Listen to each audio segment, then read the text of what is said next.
uyu munsi rero mbazaniye agatoki koroshye karyoshye. Hari ukuntu ngiye gushyiramo tungurusumu, nshyiremo puwaro na seleri, ubundi igikoni gihita gihumura ngo ngwinurore.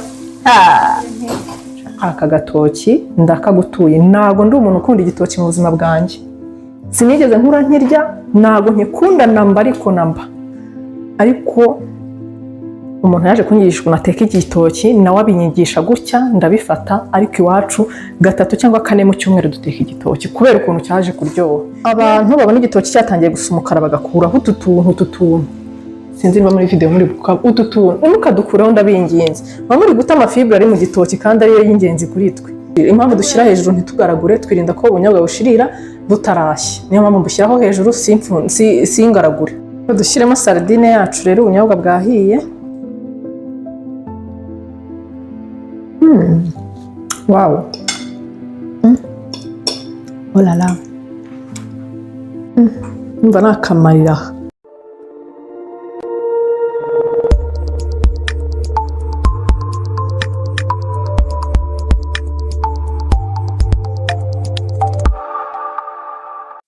Hello, mbahaye ikaze cyane mu gikoni cya Chef Jeannine. Nishimiye kubana namwe kandi ndabashimira cyane abantu bakomeje gukora subscribe, abantu bambaje ibibazo byinshi muri comment, abambaje impamvu ntiyerekana. Naje rwose ngiye kujya mbiyereka umunsi ku wundi, ama video yose nzajya nkora aka video gato ndi kubiyereka, ubundi tujye mu gikoni. Uyu munsi rero mbazaniye agatoki koroshye karyoshye. Hari ukuntu umuntu mu gitondo abyuka yumva atameze neza mu nda, ashaka ibiryo byoroshye, kandi nanone yumva ari weak, afite intege nke, akaba ashaka ikintu cyamwongerera akabaraga nubwo ari ikintu cyoroshye. Niyo mpamvu turi buze gushyiramo ubunyobwa, tugashyiramo n'agasardine gafite agaproteine, agafi gafite proteine n'ubunyobwa gafite proteine. Hanyuma turashyiramo imboga zize kubyoroshya igitoki cyacu kize kuryoha, kandi ndabereka ibanga rituma igitoki kiryoha n'abantu b'abagabo bakagikunda, kuko abagabo benshi bazi ko ngo igitoki ari cy'abamama, abana, abagore mbese muri rusange, ariko ndaza kubereka ibanga rituma abagabo bagikunda nabo. Uyu munsi rero nje kubiyereka, nje mu gikoni, ni karibu rwose. Nta yindi mpamvu n'imwe ituma ntabiyereka, nuko mba numva nshaka ko mufokasinga ku byo ndi gukora kurusha uko mwafokasinga, ariko kuko ari byo mwasabye, muri abakunzi banjye ndabakunda, nzabikora rwose. Ni karibu rero kwa Chef Jeannine. Nimba utaranabikora bya subscribe, ndakwinginze please subscribe. N'abatajya bakora comment, n'abatajya bakora share, hagati aho hari abantu bajya bampostinga bagashyira kuri stati zabo. Muri abana beza, ndabashimiye cyane. Nyamona stati zanyu za WhatsApp nkana mwabishyizeho, kuri uzindi nkoranyambaga mukoresha nkana mwabishyizeho. Wow, muri abana beza. Uyu munsi rero ubwo tugiye gutangira, reka nambara itaburiya y'igikoni bereke ingredients zose turi bukoreshe. Cameraman amfasha bereke ingredients turi buze gukoresha, ubundi twambarira igikoni tujye mu gikoni duteke. Twambare itaburiya. Hanyuma dufite igitoki nyine nagitonoye, byandi bya kinyarwanda, ariko unagihase nta kibazo. Njye nagitonoye twakundi ukura bishishwa n'intoki. Hanyuma ntabwo ndi bushyiremo ibirungo byinshi byandi byanjye byo mu gikoni iki kizungu niko nabyita, ahubwo turakoresha black pepper yonyine. Nkunda black pepper cyane, yo sinayihangana gutayishyiramo, ni n'ingenzi ku buzima bwacu. Nabibabwiye kenshi, ugashyiramo na tomate, agasardine, ufite kakandi k'amavuta byaba byiza kurushaho. Njye niko nkunda ariko nakabuze. Hanyuma turakoresha intoryi, imiteja, karoti, ibitunguru na poivron, agapuwaro n'agasereri ntibikabure mu gitoki cyawe, inyanya zikase zitanahase rwose, ntazikase gusa, n'inyanya nyine nakoresheje. Bizaterwa n'igitoki wowe uzakoresha, nimba ari ikiro, ibiro 2 bitewe n'abantu uri bwakire. Hanyuma mfite n'agatungurusumu, mfite amavuta yo guteka meza, ariko ayo waba ufite yose nta kibazo. Mfite n'umunyu, ubwo rero n'ubunyobwa. Ubunyobwa ariko ntabwo nkoresha buno bwose, ndashyiramo nka rushe 2 cyangwa 3. So agatoki ni ibiryo biryoha. Abanyarwanda benshi dukunda agatoki, ababyeyi dukunda agatoki. Nimba ufite umubyeyi wabyaye, we ntuzamushyiremo ubunyobwa. Utu twose uzadushyiremo, ariko ubunyobwa bwihoreye, bukunda kutabagwa neza kubera bafite mu nda horoshye cyane. Reka tujye ku mashyiga yacu rero, dutangire mbereke procedure ukuntu mbigenza kugira ngo agatoki kaze kuryoha.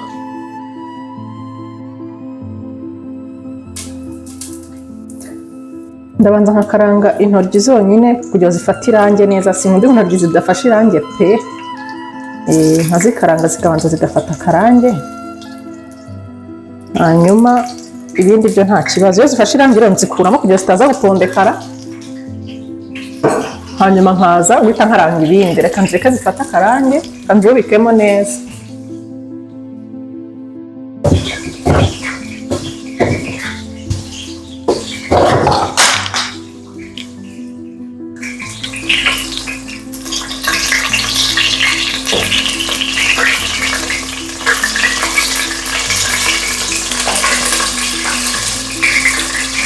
Nkunda intoryi mu gitoki, mba mbona ari sawa cyane, mba mbona zituma ibiryo biryoha. Intoryi, udushyimbo, mu dushyimbo ni sawa, intoryi mu gatoki ni sawa, mba numva biryoshye igitoki cyangwa utwo dushyimbo.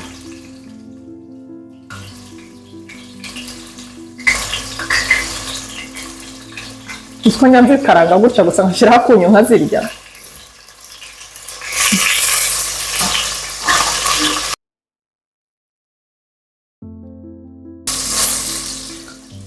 Ubu ngiye kuzikuramo, ariko amavuta ari gupfa ubusa. Reka mbe nshyizemo ibindi.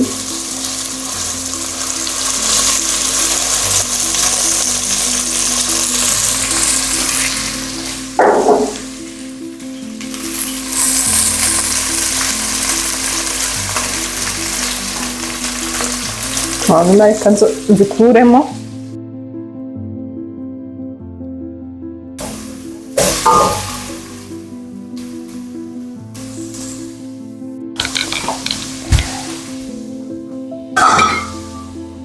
Reka mbe mbipfundikiyeho gato bifata akuka, ubundi nze ndahita nshyiramo inyanya n'ibindi byose. Hanyuma bimaze gufata akariro, reka nshyiremo inyanya zikase.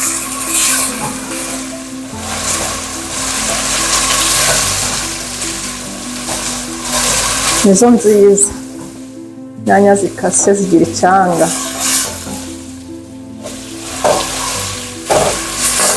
Hanyuma ndabinginze mujye mumbwira muri comment muti wazadutekeye ikintu iki n'iki. Uzi ukuntu bimfasha,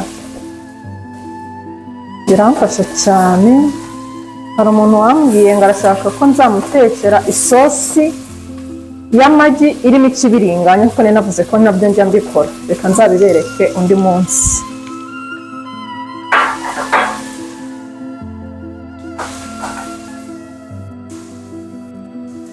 Hanyuma ngiye gushyiramo tungurusumu, nshyiremo puwaro na seleri. Ubundi igikoni gihita gihumura ngo ngwino urore.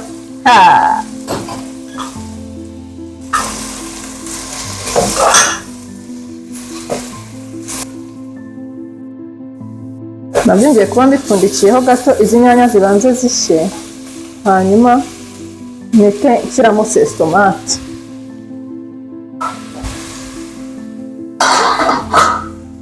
Ku bantu mukunda gukoresha amavuta ya olive, hari abantu benshi babimbajijeho, nimba mutekesha amavuta ya olive, nanjye nkunda kuyatekesha, ntimugatume ashya cyane. Mwabonye igihe nashyiriyemo intoryi, ntibagiye kubivuga, mbivuze plus tard, ariko nta kibazo. Kuriya nashyizemo intoryi amavuta atarashya cyane, nibyo byiza, bituma vitamine dukeneye kuri olive oil zigumamo, kuko ubushyuhe bwinshi butwika vitamine. Zero ko mumaze kubimenyera ibyo ngibyo. Ubwo rero mugiye gukoresha amavuta ya olive, kuko tuba tuyakeneye mu mubiri wacu, afite fat nziza, ibinure byiza. Tuba tugomba kwirinda ko ashirira. Kwa kundi uteka amavuta ukabona akotsi kazamutse hejuru, ukahita umenya ko aribwo yahiye, ukabona kunagamo ibintu wiruka. Oya, biriya ni bibi ku mavuta ya olive n'andi yose afite akamaro ku mubiri wacu. Tuba tugomba gukoresha umuriro muke cyane mu gihe dushyizemo amavuta mu isafuriya, hanyuma tugahita twihutira guhita dushyiramo ibintu amavuta ataratangira gusakuza cyane ngo abe smoked. Byumvikanye? Sawa, murakoze. Inyanya zanjye rero ndabona zihiye, ahubwo ntarashyiramo sesitomate. Nkoresheje sesitomate y'igice, ntabwo igitoki mbona kirimo ubunyobwa gikunda sesitomate nyinshi. Sina ngombwa rwose, kuko iba izira imboga ziba zihagije kugira ngo igitoki kiryohe. Ushobora gushyiramo nyinshi igasharira bikaba bibi, kanshyiramo ubwo amazi makeya kugira ngo sesitomate idashirira, hanyuma ndeke bitogoteho gato. Ngiye kugaruramo na za ntoryi, nshyiremo igitoki, nshyiremo aka black pepper, nshyiremo umunyu,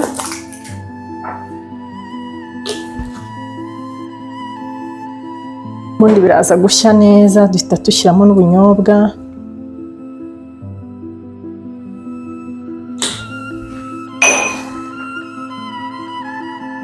ka black pepper karyoshya igitoki muzakagure, gasigaye kagura 250, karahenze aka konyine ni 250, ariko kamara iminsi kuko nyine kameze nk'urusenda, umuntu akoresha gake gake.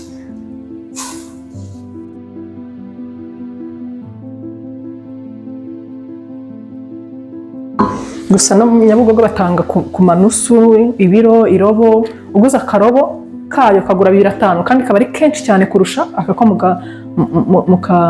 gacupa. Ubwo rero nabwo waba wigiriye inama nziza, nuko hari igihe umuntu abura umwanya wo kujya Nyabugogo. Dushyiremo na za ntoryi zacu, noneho ubu kuko ntakiri kugaragura cyane, nta kintu ziri bubi. Ibiryo byose kugira biryohe bisaba umwanya, nicyo nabonye ngewe. Umuntu ashaka kuvuga ngo sindi bubone umwanya wo gukuramo intoryi ngo ngire nte. Aka gatoki ndakagutuye. Ntago ndi umuntu ukunda igitoki mu buzima bwanjye, sinigeze nkura nkirya, ntago nkikunda namba, ariko umuntu yaje kunyigisha ukuntu ateka igitoki, nawe abinyigisha gutya, ndabifata. Ariko iwacu 3 cyangwa 4 mu cyumweru duteka igitoki kubera ukuntu cyaje kuryoha. Niyo umuntu ari mu kwa muganga nk'uku, kwa kundi urumva abantu bari kwa muganga abenshi babaha igitoki pe. Hari ukuntu njya gusura abantu kwa muganga nkakabatekera nkakabashyira, mwana we bakambwira ati iki ni igitoki. Ni ukuri kiraryoha, muzakigerageze kugiteka gutya, muzambwira pe, muzambwira, muzanjya kara.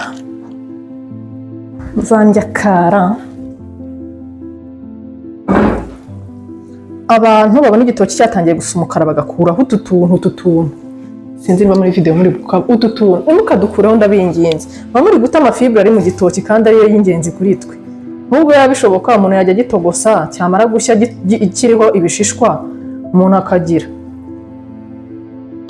kiriho ibishishwa umuntu akagitonora. Se koko tuba turiye iki mu by'ukuri? Nta kintu tuba turiye, nta kubeshya. Ntimukabikureho kuba gisa umukara se bitwaye ko bidasharira se. Isuku ariko itarimo ibiryo, itarimo vitamine nta kimaze. Reka nongeremo andi mazi rero. Ikindi agatoki gakunda amazi ahagije. Iyo umuntu ushyizemo amazi ahagije kararyoha.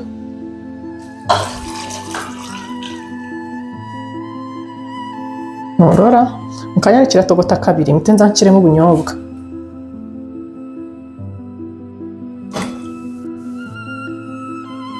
Naho abandi bajya bakuramo ziriya mboga bakazishyira ku ruhande, igitoki bakagitogosa mu mazi bakaza kuzongeramo. Nyuma ntago kiba gifite testi ya za mboga, ntago ziba zinjiyemo neza. Bitogosanya gutya nibyo byiza. Ubu ngiye gupfundikira, mu kanya ndashyiramo ubunyobwa ni bushya, nsukemo ka gasardine, byo birahiye, tube turariye. Ngaho rero ko tube tubipfundikiye bitogote iminota 10, nyuma y'iminota 10 nibwo nshyiramo ubunyobwa. Igitoki cyanjye cyatogose, maze ya minota 10 twavugaga, urabona ko gisa neza, kimeze nk'igihiye, ariko ntigihiye neza ku buryo cyorora.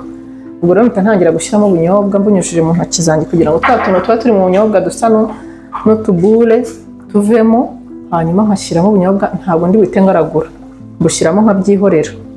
Hano ukuntu gisa neza, hano ko sesitomate yose idakenewe, guhumura cyane. Kandi rwose ubunyobwa nabwo burabuhiye, mpite nshyiramo na ya sardine. Urumva yo ibihiye ni ukugira ngo ibihumuze, mbese n'aka gafi kajyemo. Ariko uramutse utanayikunda wayikirya gutya, nabwo kiba kiryoshye cyane. Ngiye guhita mpfundikira, nta kindi mbikoraho, nuko gusa. Uramutse ufite agasamaki kumye, kakandi twita ikibonde, sangara, isambaza, za ndagara zitwa Zanzibar, byose wahita ushyiraho hejuru ubundi ugapfundikira bigashya. Zanzibar zo nzishyira iyo ndi buzikoreshe kubera ko ziba zifite igihu gikomeye cyane, nzishyiranamo na za mboga nkabikarangana kwa kundi procedure zose haba harimo n'indagara, ntabwo zo nzishyiramo ku munota wa nyuma. Ka Thompson gakaranze neza gakawushije ukakarambikaho hano hejuru, cyangwa na fi ya tilapia, agafi ka fi, ikintu cyose ufite wakirambikaho hejuru ugapfundikira kikagwitwa n'umwuka, ubundi ugateruraho ugahita useriva. Ndumva ari ibyo. Katureke ubunyobwa nabwo bushye indi minota 10, ubundi mpita nshyiramo agasardine. Ariko impamvu tubishyiraho hariya hejuru ni ukwirinda ko buza gushirira. Impamvu dushyira hejuru ntitugaragure, twirinda ko ubunyobwa bushirira butarashya. Niyo mpamvu mbushyiraho hejuru singaragure. Dushyiremo sardine yacu rero, ubunyobwa bwahiye. Ngiye kunyuzamo ikimamiyo ubundi mbikureho byahiye. Bimeze neza. Ariko igitoki kimeze neza. Ntabwo abagabo bakunda umuntu ukivanga ngo akibone ari uduce dutoya tw'igitoki, oya, babikunda bimeze gutya bimeze. Ntabyo kuvuga ngo wagaraguye, ngo wabivangavanze. Iyi sosi yacu bivangavanze isa n'inyerera kuri igitoki kiba kinyerera. Rero ni byiza kubireka gutya gusa ukarekera. Byabaye nka potaje iyo umuntu anyujijemo ikimamiyo nk'uko biba byahiye neza byahwanye, ariko iyo wirinze kunyuzamo ikimamiyo cyane biba ari sawa.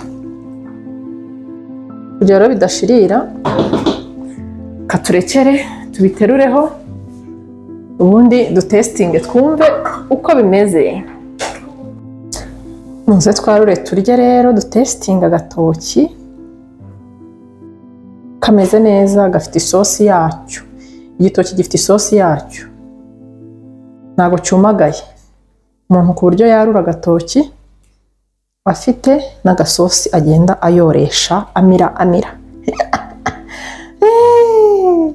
Imana yaturemeye ibiryo biryoha pe. None ukuntu aka gatoki koroshye, kiroroshye kandi kiracyari cyose nyine. Kandekere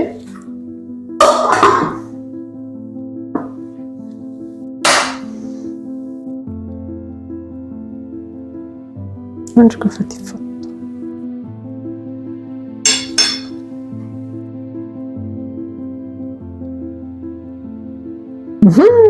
Nari nabona umuntu wahiye. Ndaje nshya numva uko mbaye. Birashyushye. Nuko kararyoshye. Kari guhumura cyane.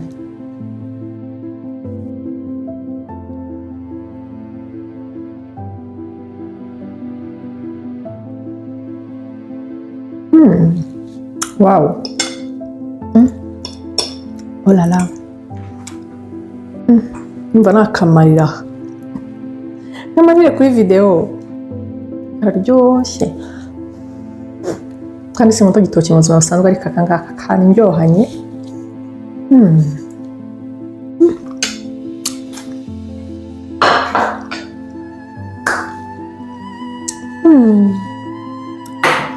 Perfect. Reka gatoki karoroshye mo imbere, menya n'ubwoko bwako ari bwiza.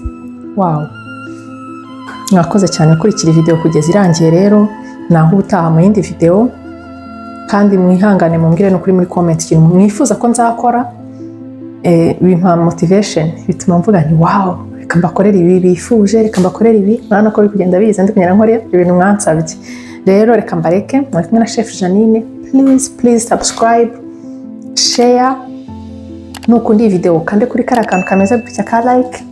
Hanyuma tuzongere duhurire mu yindi video naho utaha. Bisous, ciao ciao.